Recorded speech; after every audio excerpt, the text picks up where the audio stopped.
What's up, college football fans and Mean Green fans? Snowy Valenta here once again with the Mean Green Show. Today, joined once again by John Fields, and we're going to kind of recap the yesterday's scrimmage for North Texas, as well as talk recruiting trail and all the things going on. But before we get into all that, guys, you already know the drill. If you're a fan of college football recruiting, the G5 football world, coaching carousel, conference realignment, any or all of the above, consider hitting that like and subscribe button because that is truly all that we talk about. Also, if you happen to have any interest in other topics coming up as it pertains to UNT spring football, let us know in the comments below, and we'll try to address that in the next video or sometime down the road. John, thanks for jumping on. Where can everybody find what you do for North Texas and everything that you have going on? Yes, sir. So appreciate you having me on, first of all. But yeah, you can find everything pretty much just following either myself on Twitter at JohnField0 or follow MeanGreen247 at MeanGreen247. And then, I mean, we post pretty much every story on there, all the latest breaking news and that kind of thing. So that's where you can find all my coverage. Awesome.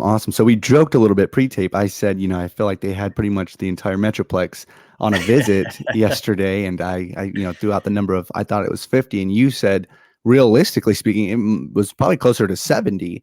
And anyway, so that's a slew of talented high school athletes that we were courting this past weekend for the scrimmage. But any names out of that potential 70 recruits or potential recruits that were on the visit that stick out to you as far as maybe talent wise, or maybe some potential future commits here for the 23 class?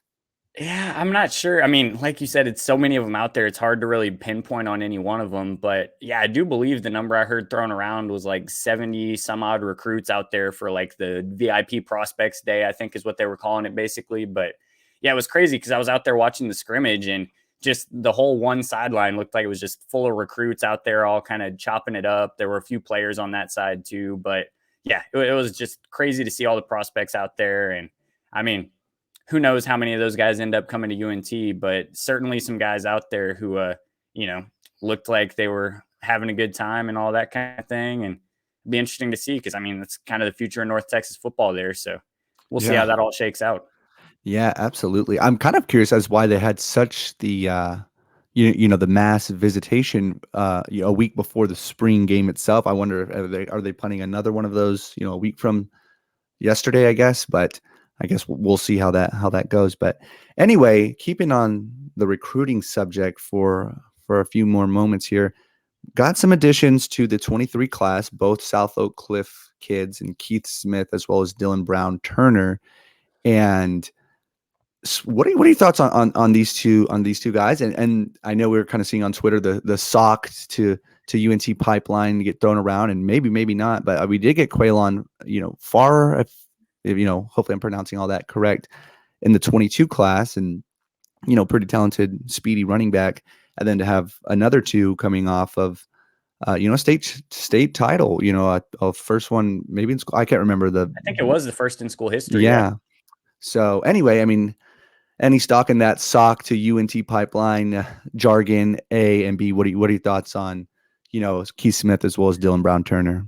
Yeah, well, I don't know about, the South Oak Cliff pipeline necessarily, but I mean, you get Keelan Farrar, like you said, in the 22 class, and now you get two South Oak Cliff kids in the 23 class. I mean, you're able to keep some local kids home. That seems like, kind of a high school that's maybe flown under the radar a little bit before they kind of were able to burst on the scene with that national title with their state championship this year. So, I mean, I think it's only a positive for UNT to be able to keep some talented kids like that in the state and in, kind of the Metroplex area. Obviously, I mean, I've, seen some out of Farrar as far as just like he looks like he's, pretty good prospect. They don't have many bad ones in Cobbs's running back room. But, I mean, as far as, the two 23 kids, I mean, Brown Turner obviously opened up the 23 class. And to me, he was kind of the impressive one because, I mean, you look at his offer sheet, and he's got offers from Kansas State, Boston College, Georgia Tech, Louisville, Kansas State, SMU as well. I mean, that feels like a big get for UNT there, where you're able to beat out your DFW rival and beat out several P5s for a kid like that. And he had a crystal ball to Kansas State like a day before he ended up committing to UNT. So I don't know what kind of pushed him over the edge to go UNT's route. But, I mean, to me, that feels like the bigger get out of those two. I mean, he looks like he's going to be legit. Keith Smith is another who, I mean, he had some offers from like Louisiana Tech, Louisiana Monroe. So some schools, more so on UNT's level compared to the P5s that were offering the other. But Keith Smith's another who could be something special for him at some point. Just, never know how it all shakes out. But yeah, I think Brown Turner was kind of the more impressive one to me. Yeah, absolutely. And 24/7 hasn't updated his star ranking yet. Obviously, it takes they've got a lot of kids to evaluate and all that stuff. But yeah, just from the offer list alone, I mean, he's that's a very solid pick and get for UNT. I would agree there. And you have any idea who's recruiting that region or who is the main? Because we got a D line and a linebacker, but I'm Yeah, curious. I'm not entirely sure on that at all. Yeah, but they're doing a great job, whoever it is. But yeah. Anyway, so kind of moving things down to the spring scrimmage yesterday. You were there, and I guess a lot of people were there. It was open to the public and stuff. But starting on the defensive side first, what were you seeing yesterday, and any specific players stand out to you, A or B position groups? Maybe they'll look better or not as sharp as you would hope to see them at this point. But just what's your thoughts on the defensive side of the ball as it pertains to yesterday's scrimmage? Yeah, I guess I thought the defense was solid. It seemed like one where the offense maybe got a little more on them compared to the previous scrimmage, the first one. The offense ends up scoring 4 touchdowns. Maybe don't put a ton of stock into the last one. It ended up being some backups on backups type of a deal, but still, offense ends up 4 touchdowns on the day. I'd say one of the guys who's just kind of stuck out to me throughout the spring has been, Tom Trebe on that defensive line, man. I mean, especially because I was at a couple practices throughout the week too, and like Trebe is just so fast, man. Like it's hard to overstate how fast he is for a guy of his size. I mean, he just can almost blow by some of the offensive linemen just with how quick he is getting off the ball and that kind of thing. Like when the coaches have mentioned like he was one of the fastest guys on the team, I wasn't sure how much to put into that, but like he genuinely Wow. looks like one of the fastest guys on the team as a defensive lineman. He's going to be scary this year. Do you think he's going to be a starter next year? I think so. At this point, I think so. I think he's going to be probably one of the guys on the edge more than likely, kind of that. I think Grayson Murphy type of spot probably. And I mean that starting defensive line, projecting at least ahead, like you've got him, and then you've got some established guys like Rod Brown and Enoch Jackson coming back, who both look like they'll factor in pretty heavily. I mean, that starting defensive line group, those 3, that looks like a pretty stout group. Do you know who was on the other end? It's been kind of a rotation, but I mean, that brings me kind of to another guy who's been pretty impressive is down at that devil spot. Sifa Leota has been seeing a good amount of time there. And I mean, he's a young one, but even last year he was listed on the depth chart as kind of, I think, the backup or third string at that devil He was a spot. freshman last year, right? I believe so. Yeah. And he's a guy that's really impressed. Another guy who's been really speedy off the edge. That's kind of his advantage. He's a little bit of a smaller guy, but doesn't necessarily play to that size, if that makes sense. He doesn't necessarily get bullied around all that much from what I've seen. And I mean, the speed off the edge with him could be something that's pretty solid factor for UNT.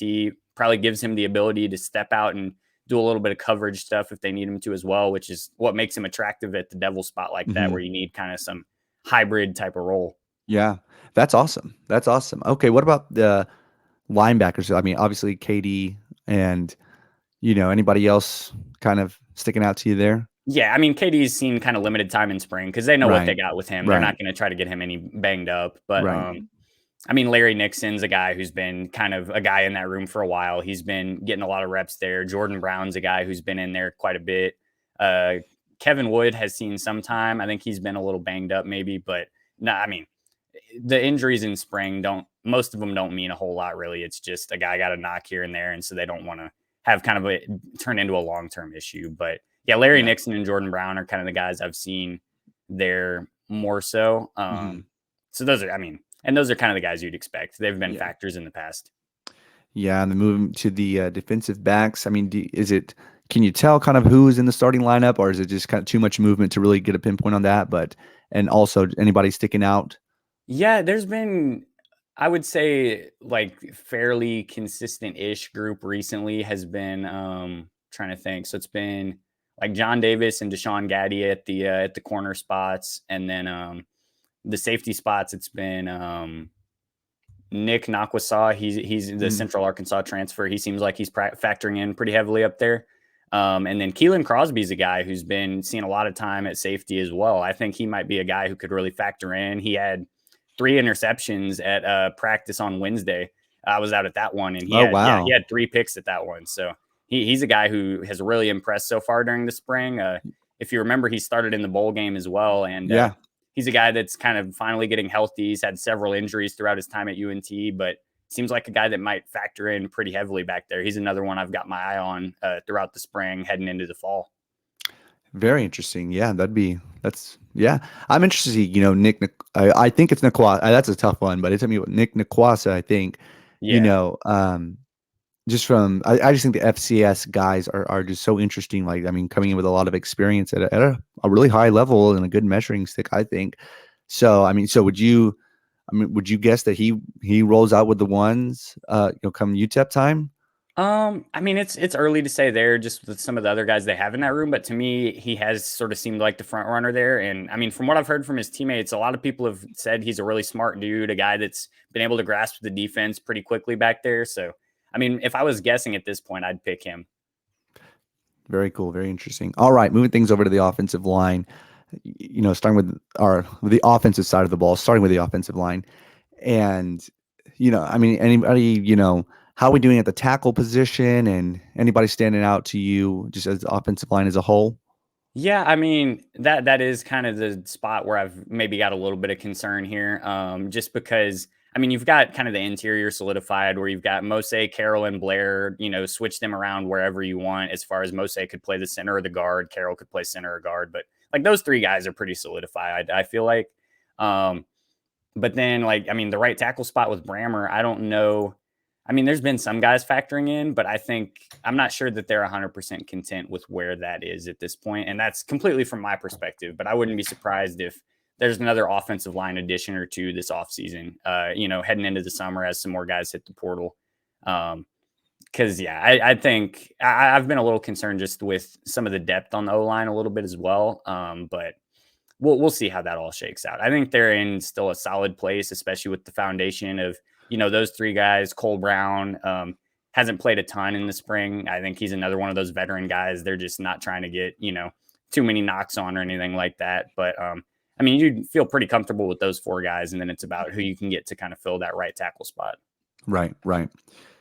All right, so going, I guess, to running backs, and Oscar Attaway, I'm assuming he's, just watching from afar, but how's he looking? Any idea on how recovery's going for him?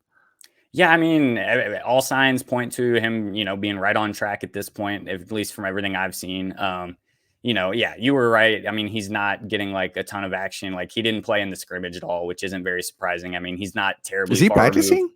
I had seen him practice a few times early in the spring, Oh, but I like didn't even think he real, was just practicing. non-contact kind of Yeah, stuff. Nothing yeah, crazy. So I mean, and that's kind of what you expect from a guy who's still, I mean, what, like 7 months or so yeah, removed from ACL surgery or yeah. something Oh, like yeah. that.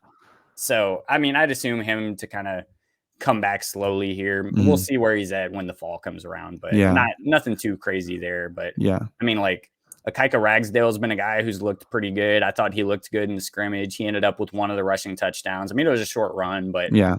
he looked good on most of his runs. It never felt like he was really getting hit in the backfield for a loss or anything. I always felt like he was getting a solid gain on his runs. Hmm. And he seemed like he was getting a decent amount of reps with the ones. Io Adei is another guy who looked solid as well when he was in there. So that room, I mean, with the depth they have in that room, not really too concerned with what they've got going on. Yeah, absolutely. Yeah, for sure. It's good to have. It's a good problem to have for sure. Yeah. All right, so Brett Vito was there. He was shooting out some live tweets and was following along there, and a name that kept coming up in the in his tweets as far as wide receivers go is Jay Macklin, the Missouri transfer. But anyway, so and I think Roderick Burns, I think he said something he might have. I don't know, but as far as the receivers go, what did you see yesterday, and who's kind of seems like okay, and also is Jair Shorter practicing, but who's also establishing themselves as wide receiver one, if you will. Yeah, I don't know that there's a guy that is because, yeah, I mean, Shorter's not been getting really much work at all from what I've seen. They're still kind of easing him back, it feels like. Tommy Bush, kind of the same way. He's gotten some work, but obviously not trying to get that guy another knock in spring and set him back. So, Right. I mean, yeah, I would agree. I think Jay Macklin has been that guy that's really impressed me in spring practice. I mean, from the first day, he had several one-hand catches that day. And then, I mean, in the scrimmage here, he ends up with a couple of pretty nice deep ball catches. First one was a pass from Stone Earl that was maybe a little underthrown, but Macklin comes back and snatches it over the DB's head. I don't remember who the DB was, but then Macklin gets a touchdown on a 90-yard pass play from Austin Awney.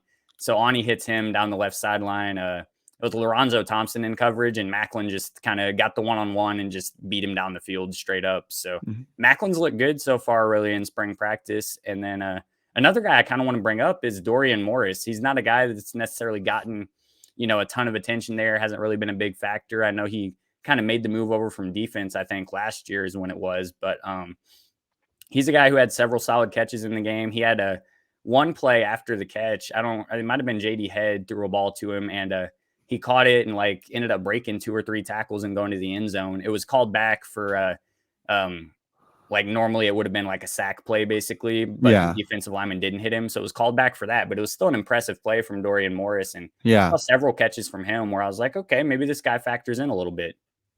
Yeah, very cool. Okay, real quick, you mentioned Lorenzo Thompson. So he's full-time defense now? Is that's my impression at this point. Okay. He's been playing with the DBs.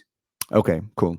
And so as far as after the catch, you just said, obviously Morris sounds like he knows what he's doing, but how is Jay Macklin after the catch? Does he look does he seem twitchy, like dangerous? Like, what are your thoughts there? Or is he more just deep threat type of guy from what you've been seeing thus far? Yeah, I didn't see a ton of him necessarily catching a ball and having to make some moves to make guys miss. It was mostly kind of those deep ball type of plays. Seems like they've got him playing a little more on the outside now at this point. But I mean, he is a guy that I think way earlier in the spring, pretty early in the spring, I had seen a little bit of that kind of twitchiness in space a little bit. It seems like he's a guy that can be a little shifty.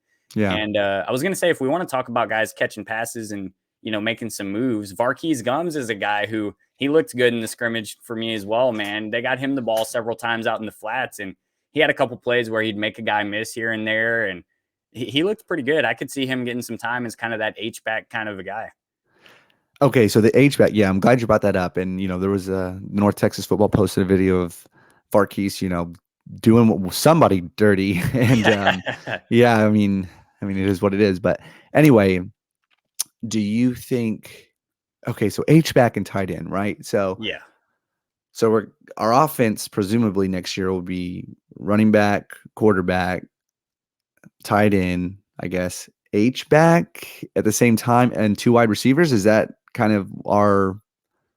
I guess it depends because they've got so much depth in that receivers room. Yeah. You wonder if they don't try to get 3 wideouts on the field with the one tight Right. end a lot more, especially if they're able to have that room healthy. Obviously, with all the injuries this past year, they went to some more of those 2 tight end type sets. But I mean, if they do go to some 2 tight end stuff, I mean, Gums is a guy who could factor in. Even Christian Lee's a guy who's had, some solid plays. Xavier Cotai's had a play here and there. They've got some depth in that tight ends room for sure that they can feel good about. But I think, and this is purely speculation on my part, but I saw Gums several times get in third down kind of packages. I could see him being that kind of guy where if you got a third and medium and you need another pass catching option. And obviously Jake Roberts, seems like kind of the de facto starting tight end at this point. But, Gums is a guy who could factor in behind him, I think, for sure. Very cool. Did Roberts get any action in the passing game that you noticed? Didn't really notice a whole ton of that. I don't know how much. Yeah, I don't remember how much PT he really got. I don't remember him sticking out too much, but I mean, he's a guy that's definitely going to be I've seen him throughout spring practice make some solid plays. So for sure. Okay, so moving things to the the big question mark, I guess, and the quarterback, and again referring to Brett Vito's tweets, it sounded like 3 of the quarterbacks were having solid, days, at least solid plays, again, just from what, via Vito's tweets. But real quick, before we get into those 3, was Reuter participating? I mean, I didn't see or hear anything about Reuter's play. Yeah, no, he wasn't. We talked with Luttrell afterwards, after practice, and asked him about that. And he said Reuter just had a little knock, so they were keeping him out kind of as a precaution type of deal. Didn't sound Okay. like anything too serious, but yeah, they kept him out for that reason. So it was just Ani, Head, and Earl. Oh, okay. But Ruder's been practicing semi regularly up until that point, I guess. He's still in Yeah, the yeah. okay. I had seen him in practice, I think the day before even, or maybe 2 or 3 days before. But Yeah. at any rate, yeah, he's been practicing like normal. I'd assume it's nothing serious. Yeah. Okay. So out of the three, Ani, Head, and Earl, um, did any of the three seem to look a slight cut above the rest, or is it super tight the race? I mean, what are your thoughts on what you saw yesterday from the three quarterbacks? Yeah, I mean, I would tend to agree with the sentiment that I think I saw some solid stuff from all of them, saw some struggles from them as well, and that's kind of been the thing throughout spring. Is just you can see some up and down type of stuff. I mean, Ani obviously hits on that deep ball, which I mean Macklin was wide open, but still you got to hit him in stride, and he sure did. So Hmm. I mean Hmm. that's certainly nothing to knock against him. Right. Earl had the deep ball to Macklin that, like I said, might have been a little underthrown, but Macklin comes back and kind of gets it over the DB. Um, so I think I saw some solid stuff from all three. I've been liking what I've seen from JD Head just kind of throughout practices. He didn't have like the greatest scrimmage ever, but he's made some throws where I've looked at him and been like, okay, this guy can make some Yeah. plays. Um, Earl, maybe to a little lesser extent, but he's made some plays himself as well. So, I mean, yeah, I think it's still kind of an open race at this point. I think you probably give the edge to Ani at this point just because he's kind of the Hmm. returning guy. Head and Earl are kind of still getting their feet fully under them and that kind of thing because they're still, they've just joined this spring. So they haven't gotten like this crazy amount of reps with the team. I'd assume they're more comfortable by the time fall rolls around and we can get, a much better gauge of who's where by that point. Right. Okay. So obviously, North Texas fans, there's a lot of I don't know, concern. Maybe I don't know the right word to say, but as far as quarterback play and everything, and I think at the very least, Ostani is serviceable. At the very least, right? I mean, potential, maybe there's potential upside there. I don't know, but I mean, do you have anything to say that would make some of the fans feel better from what you're seeing from Ani specifically? Like, do you feel like okay, he looks a solid step above where he was last spring or towards like the end of the season, or is it kind of he looks about the same as there hasn't been a ton of progression? Any thoughts on Ani's play specifically? Yeah, I mean, I think my one takeaway, like in general, on him is he has looked fairly comfortable throughout spring. And again, that's in relation to, Head and Earl maybe not looking just quite as comfortable just because, again, they're new on the scene kind of deal, still finding their way and obviously, trying to compete for the starting job. So that brings a level of discomfort with it. But I think Ani's been solid. I mean, seeing him hit that deep ball to Macklin is certainly something where you're like, hey, this is nice because, I mean, obviously, as we saw last year, there were several times where deep balls just wouldn't end up being where they needed to be, or they wouldn't, sometimes wouldn't even really be close. And I mean, if Ani's able to hit more consistently on those deep balls, that felt like kind of the one thing that was really holding him back a bit, aside from some efficiency stuff too, Hmm. obviously. But I think the main thing that was a concern with Ani was the deep ball. And I mean, it's a one play sample, so you can't really read Yeah. a whole lot into that, him specifically hitting that one. But I mean, he showed at least that he's capable of making those kind of plays, here and there. Maybe if he's able to find some consistency there, I could certainly see him, taking a bit of a step up because that is kind of the major thing with him where you just aren't quite sure. Right. Right. Well, all right, John. I really appreciate your time, and we'll see how this last week of spring, what it brings, and the spring scrimmage and all that. But once again, thank you for your time, and take care. We'll talk with you soon. Absolutely. Thanks for having me on again, man. I appreciate it. Oh yeah, absolutely.